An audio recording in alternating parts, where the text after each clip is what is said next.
wa ashabihi wa man sara ala nahjihi ila yaumiddin, amma ba'd. Akhwani fiddin, azanillahu wa iyyakum. Alhamdulillah, kita diberi taufik oleh Allah Subhanahu wa taala untuk kita lanjutkan kajian kita membaca risalah Al-Imamul Hafidh Abdul Walid Al-Baji rahimahullahu taala kepada kedua putra-putranya. Kata beliau rahimahullah, "Summa alaikum bimuwasalati bani a'mamikuma." Setelah itu, setelah masalah nasihat yang berkaitan dengan hubungan persaudaraan, kakak dengan adik, adik dengan kakaknya, maka hendaknya kalian menyambung hubungan kekerabatan dengan saudara-saudara sepupu kalian. Wa ahli baitikuma, dan keluarga kalian yang lain. Wal ikram lahum wal muwasalah likabirihim wa saghirihim, memuliakan mereka dan menyambung kekerabatan dengan yang lebih tua atau yang lebih muda. Wal musyarakah lahum bil mali wal hal, dan menyertai kehidupan mereka, membantu mereka dengan harta maupun kondisi. Wal mutsabarah ala muhadatihim, serius untuk senantiasa bersikap lembut pada mereka. Wal mutaba'ah li ziyaratihim, senantiasa mengunjungi mereka. Wat ta'ahud li umurihim, dan mencermati urusan mereka. Wal bir li kabirihim wal isfaq ala saghirihim, berbuat bakti kepada yang lebih tua, menyayangi kepada yang lebih muda. Wal hirs ala nama'i mali ghanihim, dan semangat untuk tetap mengembangkan harta orang yang kaya di antara mereka. Wal hifd li ghaibihim, menjaga pada orang yang sedang tidak ada di tempat. Wal qiyam bihawaijihim, dan melaksanakan kebutuhan mereka. Dunaqtila'in limujazatin, tanpa menuntut balasan. Walantidhari muqaradatin, dan tidak menunggu ada balasan. Fa inna dzalika mimma tasudani bihi fi ashiratikuma, itu semua akan menjadikan kalian berdua terhormat di kalangan keluarga kalian. Wa tu'azzamani bihi 'inda ahli baitikuma, dan kalian menjadi orang yang diagungkan di kalangan keluarga kalian. Wasila rahimakuma, sambunglah kerabat-kerabat kalian. Wa in dha'ufa sababuha, meskipun sebab kekerabatan itu lemah, maksudnya kerabat jauh. Wa qarriba ma ba'uda minha, dekatkanlah yang jauh. Wajtahida fil qiyami bihaqqiha, dan bersungguh-sungguhlah melaksanakan hak kekerabatan. Wa iyyakuma wattadyi' laha, hati-hati kalian jangan sampai menyembronokan, yakni hubungan kekerabatan. Faqad ruwiya anin nabi, telah diriwayatkan dari Nabi sallallahu alaihi wasallam, annahu qala, bahwasanya beliau bersabda, man ahabban nasa'a fil ajal, barang siapa yang pingin ajalnya diperpanjang, wassa'ah fil rizq, dan rizkinya diperluas, fal yasil rahimah, maka hendaknya dia menyambung hubungan kekerabatan.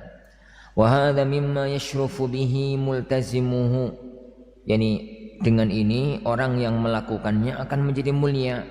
Wa ya'dhumu bihi 'indan nas, dan akan menjadi agung di hadapan orang-orang, di hadapan manusia. wa ma 'alimtu ahla baitin taqata'u wa tadabaru illa halaku wa anqaradu. Saya tidak mengetahui ada kerabat yang saling memutus hubungan kekerabatan, saling membelakangi, kecuali mesti mereka akan hancur.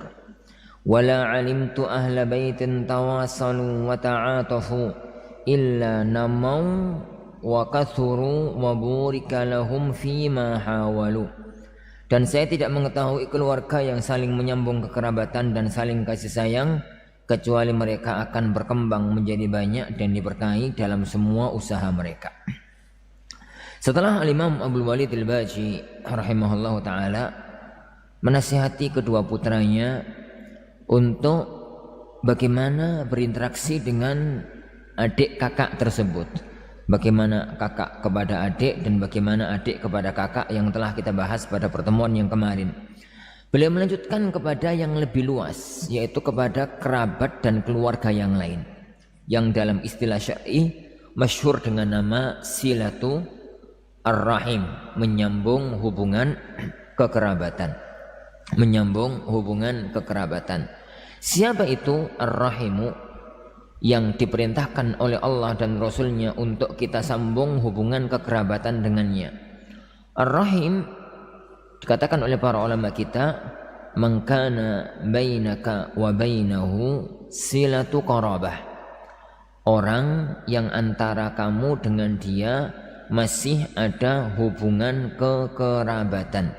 Man kana bainaka wa bainahu silatun fil qarabati, orang yang antara kamu dengan dia masih ada hubungan kekerabatan, itu kerabat. Kemudian sampai derajat mana hubungan kekerabatan tersebut, ini tergantung kepada urf yang berlaku di tengah masyarakat. Kenapa? Karena kaidah dalam memahami istilah-istilah syar'i bahwa jika Allah dan Rasulnya menetapkan satu hukum dalam syariat, kemudian Allah dan Rasulnya tidak menetapkan batasan dan penjabaran yang pasti, hudud, ta'arif gitu ya, penjabarannya, batasan-batasannya tidak pasti, maka dikembalikan kepada urf, famarja'uhu ilal urf, dikembalikan kepada urf yang berlaku di tengah masyarakat. Lah, perintah menyambung hubungan kekerabatan itu banyak terdapat dalam Al-Quran, banyak terdapat dalam sunnah-sunnah Rasulullah SAW. Tapi tahu saya tidak pernah ada dalam Al-Quran, tidak pernah ada dalam sunnah penjabaran pasti siapa yang dinamakan dengan kerabat, sampai batas mana. Maka ini berbeda antara satu daerah dengan daerah yang lain. Yang penting di daerah itu si fulan tersebut masih dianggap kerabat dekat, maka berarti dia adalah orang yang wajib disambung hubungan kekerabatan dengannya. Adapun kalau orang tidak punya hubungan kekerabatan, atau punya tapi jauh dan sudah dianggap tidak sebagai kerabat lagi, maka bukan termasuk dalam ayat-ayat ini. Meskipun di negeri yang lain mungkin dia masih termasuk sebagai kerabat. Asy-Syaikh Ibnu Utsaimin rahimahullah ta'ala tatkala mentakrif, mendefinisikan kerabat, beliau mengatakan mangkana bainaka wa bainahu silatun fil jaddir rabi, orang yang antara kamu dengan dia ada hubungan di kakek yang keempat. Ini di negeri Arab. Di negeri Indonesia hampir nggak mungkin. Siapa itu kakek yang keempat para ikhwah? Jadi kita ya punya bapak punya bapak kita atau ibu, bapaknya bapak atau bapaknya ibu atau ibunya bapak atau ibunya ibu, kita bapak aja lah, bapak gitu ya, ayah. Kemudian bapaknya bapak itu kakek pertama, bapaknya kakek pertama itu kakek kedua, atasnya lagi kakek ketiga, atasnya lagi kakek keempat, atasnya lagi kakek keempat. Jadi al-jaddur rabi, kalau dalam nasabnya Rasulullah SAW itu Muhammad ibn Abdullah. Abdullah itu bapaknya, ibn Abdul Muttalib, ibnu Hashim, Ibnu Hashim, Ibnu Abdi Manaf, Ibnu Lu'ay, Ibnu Murrah. Jadi ketemunya di sini. Dan itu hampir tidak mungkin diberlakukan di negeri kita. Orang yang punya hubungan antara kita dengan dia pada bapak itu saudara. Satu bapak, satu ibu itu namanya saudara. Orang yang punya hubungan antara kita dengan dia di kakek pertama itu siapa ya kawan? Sepupu. Kita dengan sepupu itu bapaknya beda, ibunya beda, tapi kakeknya sama, neneknya sama. Jadi orang yang punya hubungan antara kita dengan dia di kakek pertama itu sepupu. Orang yang punya hubungan antara kita dengan dia di kakek kedua itu anaknya sepupu dengan anaknya sepupu. Istilah orang Jawa itu minduan. Jadi anaknya sepupu dengan anaknya sepupu itu punya hubungan kekerabatan di kakek kedua. Berarti kakek ketiga, kakek keempat. Kalau di negeri kita, terutama di tanah Jawa, di negeri kita, saudara itu kerabat, ya. Sepupu masih kerabat, masih. Tapi kalau anak sepupu dengan anak sepupu, itu ada yang masih nyambung, ada yang sudah lepas. Padahal masih di kakek yang kedua. Lah kalau anaknya sepupu dengan anaknya sepupu itu sudah nggak ada, sudah nggak ketemu, bahkan kadang-kadang sudah nggak kenal. Ini bahkan sekarang sudah nggak kenal. Makanya definisi yang disampaikan oleh Syekh Ibnu Utsaimin rahimahullah taala itu harus kita bawa kepada uruf yang berlaku di negeri beliau. Uruf yang berlaku di negeri beliau. Patokannya adalah mangkana bainaka wa bainahu silatu qarabah. Orang yang antara kamu dengan dia punya hubungan. Sampai batas mana dikembalikan kepada uruf yang berlaku di tengah masyarakat. Lah, itu namanya kerabat, dan mereka orang-orang yang wajib disambung hubungan kekerabatan sesuai dengan kondisi yang masing-masing. Ini membawa manfaat-manfaat yang besar. Manfaat untuk dia sendiri dan manfaat untuk keluarga besarnya. Manfaat untuk dia sendiri, orang itu semakin berbuat baik kepada orang lain, maka dia akan semakin dimuliakan. Yani kata orang-orang pada zaman dahulu, kata para ulama pada zaman dahulu, mereka mengatakan yani bahwa Allah itu, yani manusia itu majbul, an-nas majbuluna ala hubbi man ahsan ilaih. Orang-orang itu tercipta untuk mencintai, menyenangi orang yang berbuat baik kepadanya. Kalau ada orang itu kok suka berbuat baik, mesti dia terhormat di kalangan masyarakatnya. Tapi kalau ada orang itu kok sukanya berbuat onar di tengah masyarakatnya, mesti dia itu sebagai orang yang jelek dan orang yang disepelekan, orang yang dibenci oleh masyarakatnya. Belum lagi janji-janjinya Rasulullah Shallallahu Alaihi Wasallam, sebagaimana hadis yang barusan kita baca tadi, sabda beliau Shallallahu Alaihi Wasallam, man ahabba yani an yubsata lahu fi rizqih wa yunsa'a lahu fi ajalih falyasil rahimah. Barang siapa yang kepingin untuk rizkinya diluaskan, umurnya dipanjangkan, maka hendaknya dia menyambung hubungan kekerabatan. Diluaskan rizki bisa jadi memang rizkinya tambah banyak, bisa jadi rizkinya sama tapi keberkahannya nampak. Yani tapi rizki itu semakin kelihatan barokah, semakin kelihatan berbarokah. Dipanjangkan umurnya bisa berarti memang umurnya tambah panjang, bisa berarti umurnya tetap sebagaimana takdir awal, tapi semakin berbarokah untuk hari-harinya. Semua itu kata beliau sallallahu alaihi wasallam, falyasil rahimah, maka hendaknya dia menyambung hubungan kekerabatan dengan orang-orang yang menjadi kerabatnya. Nah, tsummal jar, kemudian perhatikan masalah bertetangga. Perhatikan masalah bertetangga. Alaikuma bihifdhihi, hendaknya kalian berdua menjaga hak tetangga. Wal kaf'an adzah, dan menahan diri jangan sampai menyakiti tetangga. wassitr li'auratihi, menutup auratnya tetangga, wal ihda ilaihi, dan memberi hadiah kepadanya, wassabr ala ma kana minhu, sabar dengan kondisi tetangganya. Faqad ruwiya anin nabiyyi, telah diriwayatkan dari Nabi sallallahu alaihi wasallam, annahu qala, bahwasanya beliau berkata, la yu'minu man la ya'man jaruhu bawa'iqahu, yani tidaklah sempurna keimanan salah satu dari kalian orang yang tetangganya tidak merasa aman dari gangguannya.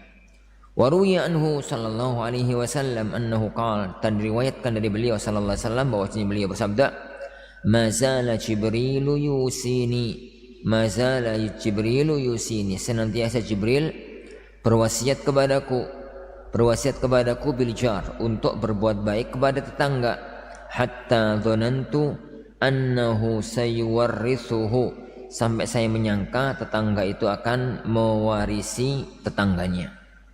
Siapa itu tetangga para ikhwan?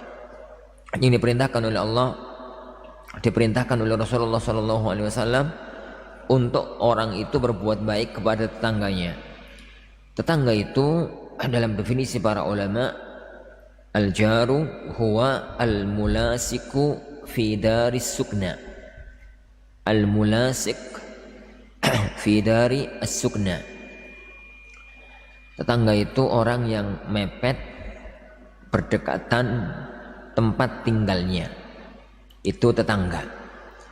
Ini berdekatan dalam arti aktivitasnya itu selalu sering ketemu, karena kedekatan rumah. Jadi syaratnya dua. Pertama, rumahnya dekat.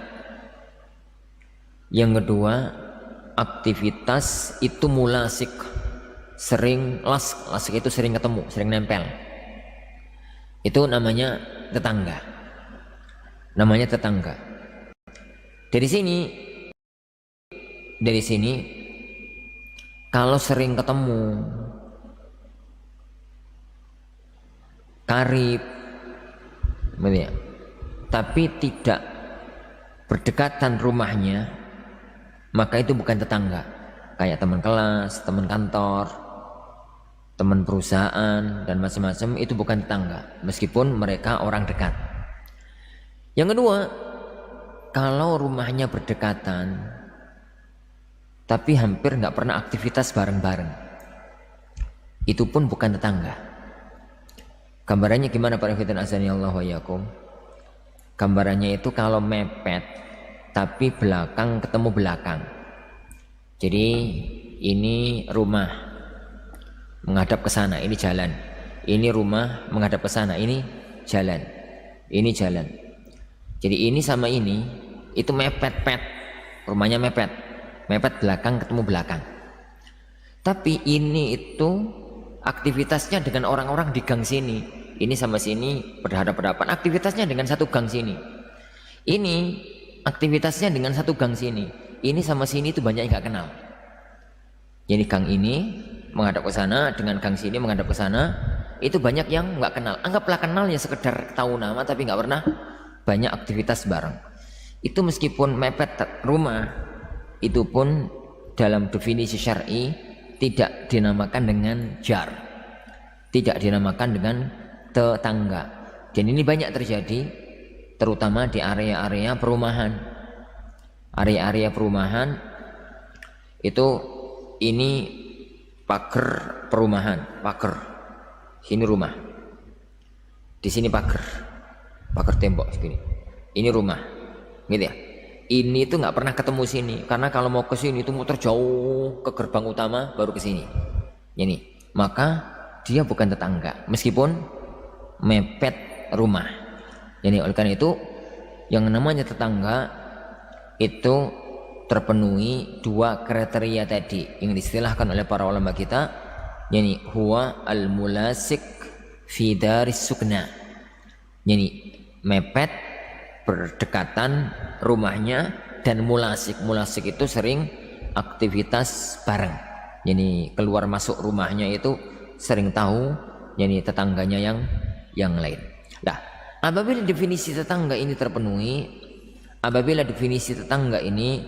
terpenuhi, maka tetangga dengan tetangganya mempunyai hak-hak yang sangat besar. Bahkan sampai Rasulullah SAW mengatakan, yani la yu'minu man la ya'man jaruhu bawa'iqahu. Jadi tidaklah beriman dan sempurna keimanan salah seorang dari kalian apabila jadi tetangganya tidak merasa aman dari gangguannya, entah itu gangguan ucapan, gangguan perbuatan, gangguan aktivitas maupun yang lainnya. Semua orang berhak untuk melakukan apa saja di rumahnya, tapi terbatasi dengan kondisi tetangga-tetangga yang ada di samping kanan maupun kirinya. Nah, beliau melanjutkan, "Tsumma man 'alimtuma min ikhwani." Wa'lama, dan ketahuilah, annal jiwara qarabatun wa nasab. Ketahuilah bahwasanya pertetanggaan itu qarabatun wa nasabun. Pertetanggaan itu adalah hubungan kekerabatan dan hubungan nasab. Fatahabbaba ila jiranikuma. Hendaknya kalian saling cinta dengan tetangga kalian. Kama tatahabbabani ila aqaribikuma. Sebagaimana kalian itu saling cinta dengan kerabat kalian. Ir'aya huquqahum. Perhatikan hak-hak mereka. Yani fi masyhatihim wa bahibihim. Baik tatkala mereka ada maupun tatkala mereka enggak ada. Wa ahsina ila faqirihim. Berbuat baiklah kepada orang yang fakir di kalangan mereka. Wa baligha fi hifdzi ghanihim. Dan bersungguh-sungguhlah menjaga harta orang yang kaya di antara mereka. Wa 'allima jahilahum. Ajari orang-orang jahil di antara tetangga-tetangga kalian. Hak bertetanggaan itu sangat besar dalam agama. Sampai-sampai disebutkan oleh beliau rahimahullah sebagai qarabatun wa nasab, hampir sama dengan hubungan kekerabatan, hampir sama dengan hubungan persaudaraan. Karena apa? Karena orang yang paling ngerti dengan orang lain itu tetangganya. Sebelum kerabatnya tahu, sebelum keluarganya tahu, orang yang paling tahu satu dengan yang lainnya adalah keluarga mereka atau kerabat atau tetangga mereka masing-masing. Tsumma man alimtum min ikhwani.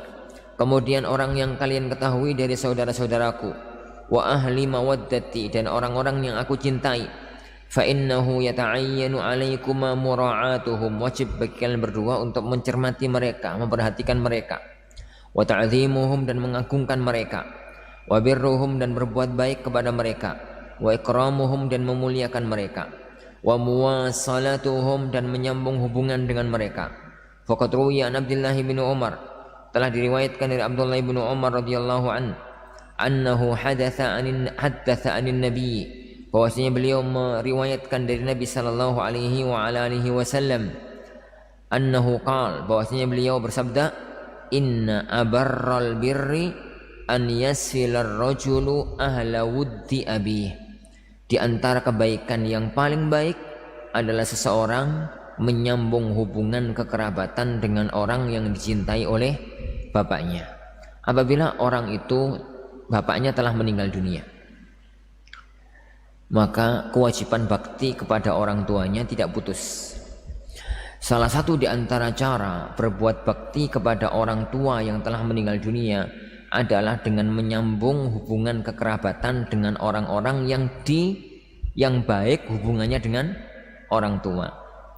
Jadi orang tua punya kerabat, orang tua punya saudara, orang tuanya punya kenalan, orang tua punya sahabat, orang tua punya guru, orang tua punya apa? Maka siapapun yang dihormati oleh orang tua kita, siapapun yang dicintai oleh orang tua kita, maka kewajiban kita menyambung hubungan kekerabatan dengan mereka. Jadi Abdullah bin Umar suatu hari bersama seorang temannya di tengah jalan ketemu dengan seorang Arabi. diberi hadiah imamah yang dipakai oleh beliau, dilepas diberikan kepada orang Arab Badui tadi. Kemudian himar yang sedang dinaiki diberikan kepada orang Arab Badui tadi. Temannya mengatakan, ya Aba Abdurrahman, orang ini orang Arab Badui, orang miskin. Saatnya dikasih hartanya sedikit itu sudah senang. Kenapa kamu kasih dengan pemberian yang sangat banyak semacam itu? Maka beliau mengatakan, dia itu sahabatnya Umar, maksudnya bapaknya. Dia itu sahabatnya sahabatnya Umar ibn Khattab. Dan saya mendengar Nabi sallallahu alaihi wasallam mengatakan, inna abarral birri an yasilar rajulu ahla wuddi abi. Sesungguhnya kebaikan yang paling baik adalah seseorang menyambung hubungan kekerabatan dengan orang yang dicintai oleh bapaknya. Nah, kita usahakan selesai. Baik. Summa ikhwanukuma, kemudian saudara-saudara kalian, amilahum bil ikhlas, berbuat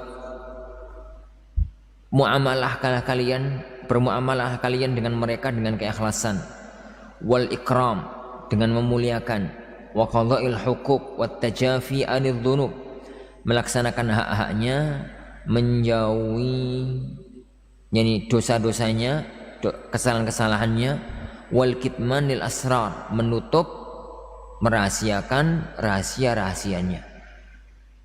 Wa iyyakuma an tuhditha anfusakuma an tantadhira muqaradatan. Hati-hati jangan sampai tatkala berbuat baik kepada orang itu mengharap balasan. Mimman ahsantuma ilaih, terhadap orang yang kalian berbuat baik kepadanya. Wa an'amtuma alaih, kepada orang yang kalian beri kenikmatan. Fa innan intidharul muqaradah, karena menunggu balasan kebaikan, yamsahus sani'ah, menghapus kebaikan itu sendiri.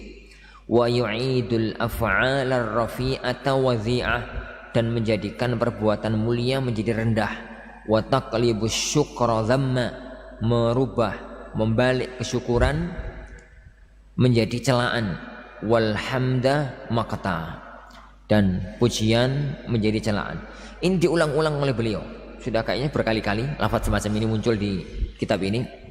Intinya para ikhwah, orang itu selagi muamalah dengan orang lain itu masih belum ikhlas, nggak akan bisa sempurna. Ikhlas dalam arti berbuat baik untuk mengharapkan pahala dari Allah, bukan mengharapkan balasan dari orang itu. Jadi berbuat baik kepada orang murni karena ingin mengharapkan pahala dari Allah Subhanahu wa taala, tidak ingin untuk dibalas kebaikannya. Jika dia mendapatkan balasan kebaikan, alhamdulillah.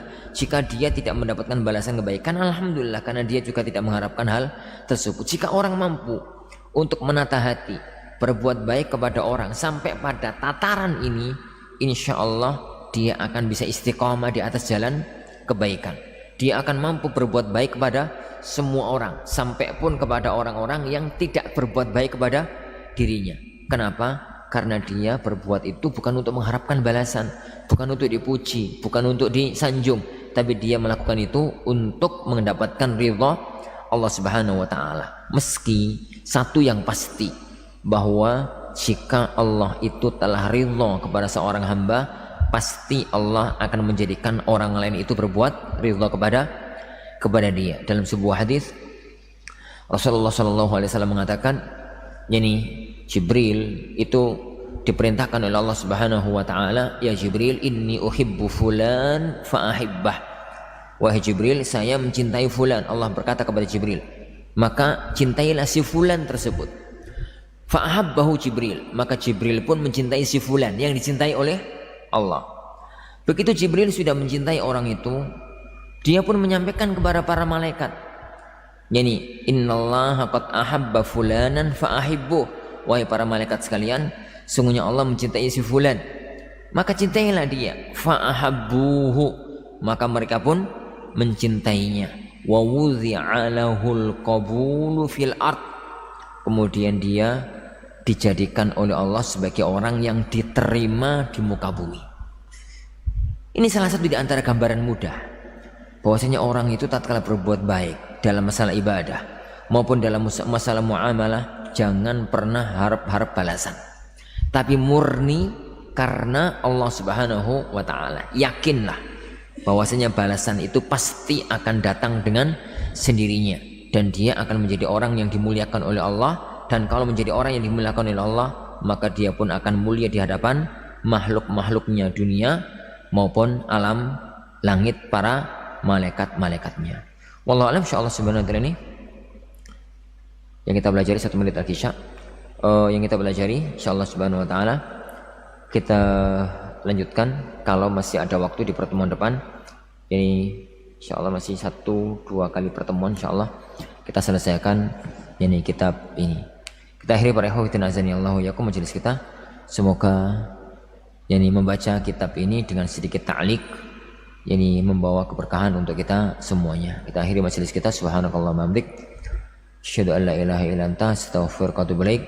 Sallallahu wasallam wa baraka ala Nabi Muhammad. Assalamualaikum warahmatullahi wabarakatuh.